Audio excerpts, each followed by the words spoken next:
अस्सलाम वालेकुम everyone, welcome back to my new vlog. तो गाइस अब आप सोच रहे होंगे अभी ये कौन सी नई स्ट्रगल कर रही है। नई स्ट्रगल जी ये मेरे वालिद साहब के हवाले से एक दफ़ा पहले मैंने आपके साथ इनका जो टांग का लगने का आर्टिफिशियल लम्स के लगने का जो प्रोसेस था वो शेयर किया था। आज मैं आपके साथ इनका आई ऑपरेट का जो सफ़र है वो शेयर करूँगी।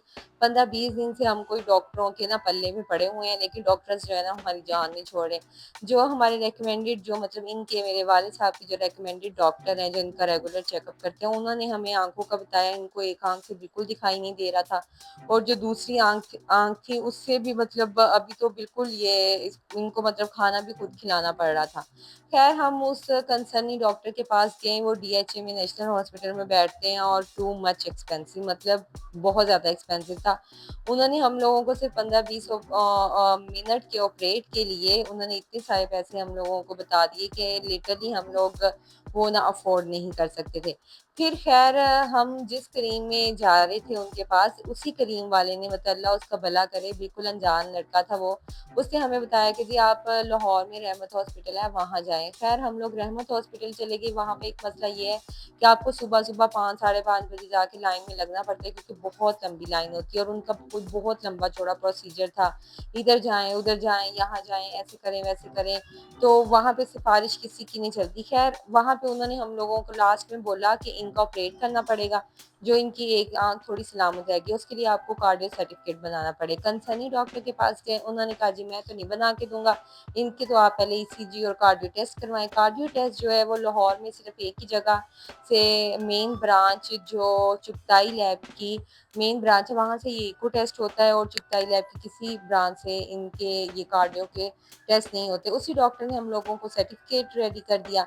फिर रास्ते में बस मैं ये सोचती जा रही थी कि अल्लाह ताला सिर्फ़ एक तेरी ज़ात है और कोई चीज़ दुनिया में ऐसी नहीं है कि जो इंसान को ना मतलब उसके किए गए किसी भी सफ़र या किसी भी काम में बरकत डाल सके। अगर आपकी नीयत साफ़ है तो लिटरली आप खाली जेब के साथ भी ना अपनी मंज़िल तक पहुँच जाते हैं।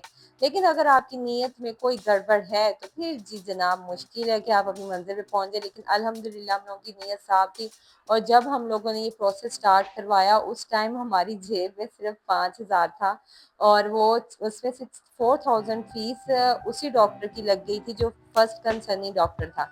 मैं ये बातें आप लोगों से इसलिए शेयर कर रही हूँ कि कभी हिम्मत मत हारें, हमेशा हिम्मत में रहें ताकि आप लोगों के लिए चीज़ें आसान हो सकें। ये जी डे सेकंड था। डे सेकंड इन्होंने फिर हमें बुलाया था एज़ यूजुअल। एटीएम जो है वो हमारी ज़िंदगियों में मस्ट है। कहीं आना-जाना होता है तो आपको एटीएम में एक दफ़ा स्वाइप अप ज़रूर करना पड़ता है, जितने भी पैसे हैं वो कम पड़ जाते हैं। ख़ैर हम लोग सेकंड डे फिर वही 5 बजे पहुँच गए वहाँ पे हॉस्पिटल और बड़ी लंबी-चौड़ी लाइन थी। अब मैं सोच रही थी कि ओहो! इतनी लंबी लाइन है, पता नहीं कितना टाइम खड़ा होना पड़ेगा, लेकिन अल्लाह की करनी देखिए हम लोग वहाँ खड़े हुए ही हैं।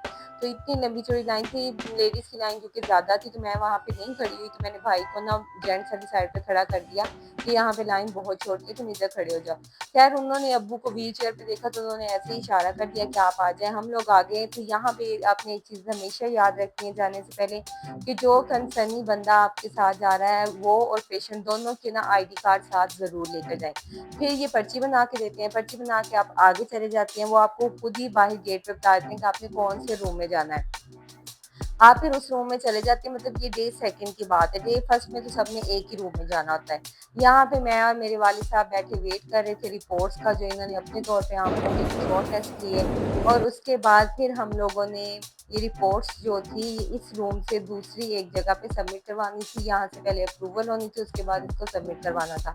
और फिर नेक्स्ट डे हम लोगों को फ्राइडे को थर्सडे को हम गए थे, फ्राइडे को हम लोगों को डेट मिल गई और यहाँ मैं कैंटीन आई थी अब्बू के लिए चाय लेने। मैं बस यही सोचती जा रही थी कि अल्लाह ताला सिर्फ तेरी एक ज़ात है, इंसान कुछ नहीं है। और मैं आपको सही लिटरली एक बात बताऊँ, आपको आपके रिलेटिव्स का पता ना आपके मुश्किल वक़्त में चलता है और मैं कहती हूँ कोई रिलेटिव नहीं है। यकीन करें, कभी इन पे भरोसा ना करें, कभी इनके साथ के ख्वाहिशमंद ना रहें।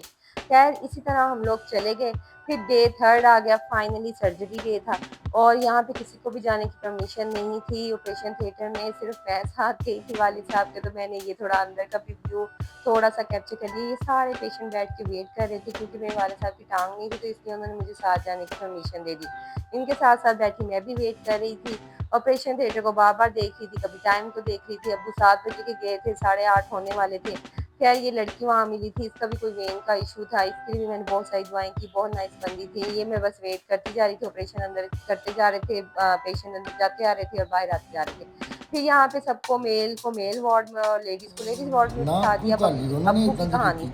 कीती मिddੂ ਇਹ ਯੱਕ ਜ਼ਬਾਨ ਕਹਿਣ ਲੱਗੇ ਕਿ ਨਹੀਂ ਸਾਰੇ ਫਿਰ ਮੈਂ ਉਹਨੂੰ ਪੁੱਛਿਆ ਯਾਰ ਮੈਂ ਸੁਣਿਆ ਇੱਥੇ ਡਾਕਟਰ ਜ਼ਾਹਦ ਕਮਾਲ ਸਿੱਦੀਕੀ ਸਾਹਿਬ ਹੈਗੇ ਕੋਈ ਉਹ ਵੀ ਬੜੇ ਅੱਛੇ ਡਾਕਟਰ ਸੁਣਿਆ ਕਹਿੰਦਾ ਜੀ ਉਹ ਇੱਥੇ ਸੀਗੇ ਉਹ ਅੱਛੇ ਸਰਜਨ ਉਹ ਚਲੇ ਗਏ ਆ ਉਹਨੇ ਇੱਥੋਂ ਰਿਟਾਇਰ ਹੋ ਗਏ ਜਾਂ ਛੱਡ ਦਿੱਤਾ ਗੱਲ ਉਹਨੇ ਇਦਾਂ ਦੀ ਕੀਤੀ ਉਹਦਾ ਨਾਮ ਹੈਗਾ ਕਾਜ਼ੀ ਆਕਲ ਪਤਾ ਨਹੀਂ ਕੀ ਔਰ ਇਹ ਹਾਂ ਮੈਂ 3-4 ਵਾਰੀ ਨਾਂ ਲਵਾਂ ਮੇਰੇ ਕੋਲ ਲਿਆ ਨਾ ਜਾਵੇ ਮੈਨੂੰ ਸੁਣਿਆ ਕਹਿੰਦੇ ਜੀ ਜਿਹੜੀ ਅਕਲ ਦੀ ਨਹੀਂ ਅਕਲ ਕਹਿੰਦੇ ਉਹ ਹੁੰਦਾ ਆਕਲ ਉਹ ਇਹਨਾਂ ਦਾ ਨਾਂ ਆ ਅੱਛਾ ਇਹ ਏਸ਼ੀਆ ਦੇ ਪੂਰੇ ਏਸ਼ੀਆ 'ਚ ਤੀਸਰੇ ਨੰਬਰ ਤੇ ਸਭ ਤੋਂ ਵੱਡੇ ਸਰਜਨ ਹੈ ਜਿਨ੍ਹਾਂ ਨੇ ਤੁਹਾਡਾ ਆਪਰੇਸ਼ਨ ਕੀਤਾ ਮੈਂ ਕਿਹਾ ਅੱਛਾ ਯਾਰ ਤੇ ਇਹ ਸਭ ਤੋਂ ਟਾਪ ਤੇ ਇਸ ਵੇਲੇ ਪਾਕਿਸਤਾਨ 'ਚ ਮੇਰਾ ਮਤਲਬ ਉਹ ਜਿਹੜਾ ਬੰਦਾ ਜਿਹਦਾ ਤੁਸੀਂ ਨਾਮ ਲੈਂਦੇ ਇੱਥੇ ਹੁੰਦੇ ਸੀ ਅੱਜ ਕੱਲ੍ਹ ਹੁੰਦੇ ਆ ਫਲਾਣੇ ਹਸਪਤਾਲ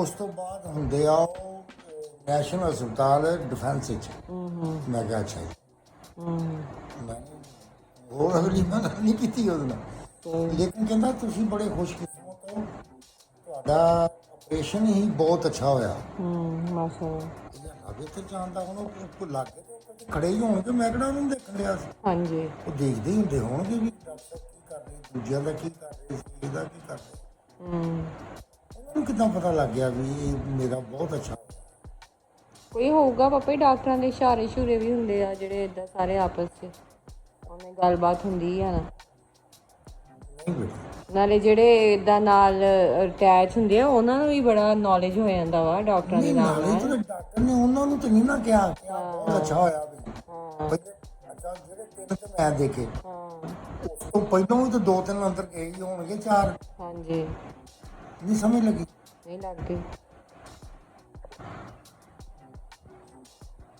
ਗਲਤ ਰਿਪੋਰਟਾਂ ਸੀ ਪੈਸੇ ਬਟੋਰਨ ਦੀ ਖਾਤਰ ਇਹ ਸਭ ਕੁਝ ਤੇ ਉਦਾਂ ਹੀ ਪਤਾ ਲੱਗ ਜਾਂਦਾ ਇਹਨਾਂ ਨੇ ਤੇ ਕੋਈ ਨਹੀਂ ਇੱਥੇ MRI ਕੀਤੀ अच्छा चलो हम ड्रॉप से वालों वॉच कर लिया करें।